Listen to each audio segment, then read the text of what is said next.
Foot in the door technique. Someone asks you for something tiny. Sign this one-page petition, try this one small sample, and you say yes without thinking twice. It's such a small ask. Weeks later, that same person or someone connected to them asks for something much bigger, and somehow you find yourself agreeing to that too. That's the foot in the door technique, a persuasion tactic where a small initial request is used to make you far more likely to agree to a larger one later. Researchers demonstrated this decades ago by asking homeowners to display a tiny sign in their window, then returning weeks later asking to install a large, ugly sign on their lawn. The people who agreed to the tiny sign said yes to the big one at dramatically higher rates than people asked cold. The leading explanation is that saying yes once shifts how you see yourself. You start viewing yourself as the kind of person who helps, and refusing the second request would mean contradicting that self-image. What makes this different from someone simply being persuasive is that the first request barely matters on its own. It's not really about the sign or the sample. It's about getting your foot to already be in the door before the real ask ever shows up. Salespeople, charities, and yes, manipulative partners use this constantly. Once you know the pattern, the tiny yes stops feeling so harmless. Scarcity effect. You see a product with only 2 left in stock stamped next to it, and suddenly something you were only mildly interested in feels urgent, worth grabbing right now before it's gone. The item hasn't changed. Your desire for it just spiked seemingly out of nowhere. That's the scarcity effect, and it describes how something becomes more desirable the instant it appears limited, rare, or about to disappear, regardless of its actual value. In one well-known study, researchers had people rate cookies from 2 identical jars, one full, one nearly empty, and the cookies from the nearly empty jar were consistently rated as more desirable and higher quality despite being exactly the same cookies. The leading explanation ties back to loss aversion. The pain of missing out on something tends to feel stronger than the pleasure of simply having it. So scarcity doesn't just create urgency, it reframes a potential purchase as a potential loss. What makes this different from genuine demand is that the scarcity itself is often manufactured. Countdown timers, limited drops, selling fast labels exist specifically to trigger this response artificially. It's why entire industries are now built around fake urgency. The clock was never really running out, it just needed you to believe it was. Love bombing. Someone new comes into your life, and almost immediately, it's intense, constant messages, over-the-top compliments, talk of a future together far earlier than feels normal, an overwhelming amount of attention that makes you feel like the most important person that's ever existed to them. It feels incredible. It also, if you look closely, feels slightly too fast. That's love bombing. A manipulation pattern where excessive affection and attention are used early on to create intense emotional attachment and dependency before the other person's true behavior shows itself. Researchers studying coercive control have found this pattern shows up consistently at the start of manipulative relationships, romantic and otherwise, precisely because overwhelming positive attention short-circuits the normal, slower pace of trust building. The leading explanation is that intense early bonding creates a kind of emotional debt.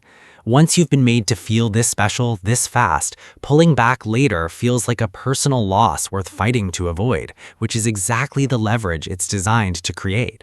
What makes this different from someone simply being enthusiastic or affectionate is the pace and the disproportion. Genuine affection tends to build gradually and match the actual depth of the relationship. Love bombing arrives all at once, before there's been time to earn it. The warning sign isn't the attention itself, it's how fast it arrived and how quickly it can be withdrawn once you're hooked. Reciprocity. Someone does you a small, unprompted favor, buys you a coffee, remembers your name, gives you something for free, and almost immediately you feel a quiet pressure to do something back. Nobody said you had to, you just feel like you should. That's reciprocity. One of the most consistently exploited principles in social psychology, our deep, almost automatic drive to return favors, gifts, and gestures, even tiny or unsolicited ones. Studies on this go back decades. One classic example involved waiters who left a single mint with the check. Tips went up noticeably, and when they left 2 mints instead of 1, tips went up even more, disproportionately more than the cost of an extra mint would explain. The leading explanation is evolutionary. Reciprocal exchange was essential for early human cooperation and survival, so the discomfort of feeling indebted runs deep and mostly automatic, operating well below conscious calculation. What makes this different from genuine gratitude is that it works even when you know the gift was strategic. Marketers hand out free samples specifically because they understand this, and it still works on people who are fully aware of the tactic. It's one of the few psychological levers that barely weakens with awareness. Knowing about it helps a little, it rarely makes the pull disappear completely. Illusion of choice. You're picking between 3 options someone presented to you, and it feels like a real decision. You're weighing them, you have preferences, you land on one. What you don't notice is that all 3 options were selected specifically to lead you toward the one they wanted you to pick in the first place. That's the illusion of choice, a persuasion tactic where a person or system offers multiple options that all funnel toward the same outcome, giving you the feeling of control without the actual substance of it. This shows up constantly in sales, where a slightly overpriced option and a stripped-down option are placed next to the one product a company actually wants to sell, making that middle option look like the obvious, reasonable choice by comparison. The leading explanation is that people resist being told what to do directly, but rarely resist a menu. Choosing between curated options feels autonomous even when the menu itself was rigged. What makes this different from an actual open decision is that the real choice already happened before you ever saw the options. Someone decided what wasn't on the table, and that decision is invisible to you. It's a subtle kind of control, precisely because it never feels like control. You walk away certain the choice was yours. In a lot of ways, it never really was. Door in the face technique. Someone asks you for something big, an outrageous favor, an unreasonable amount of your time, and you say no immediately, obviously. Then, almost right away, they ask for something much smaller instead, and this time you say yes, even though if that smaller request had come first, you might have hesitated. That's the door in the face technique, the mirror image of foot in the door, where an intentionally oversized request is used to make a follow-up request feel reasonable by comparison.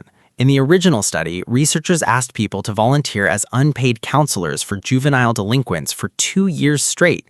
Almost everyone refused, and then asked that same group to simply chaperone one field trip. Agreement rates shot up compared to people asked the small favor cold. The leading explanation involves a mix of relief and social guilt. Refusing someone once creates a small sense of obligation to compromise, and the smaller ask feels like a concession being offered to you, even though it was the plan all along. What makes this different from just negotiating is that the big request was never expected to be accepted. It existed purely to reshape what reasonable looks like in your head. It's why the first number in any negotiation matters so much.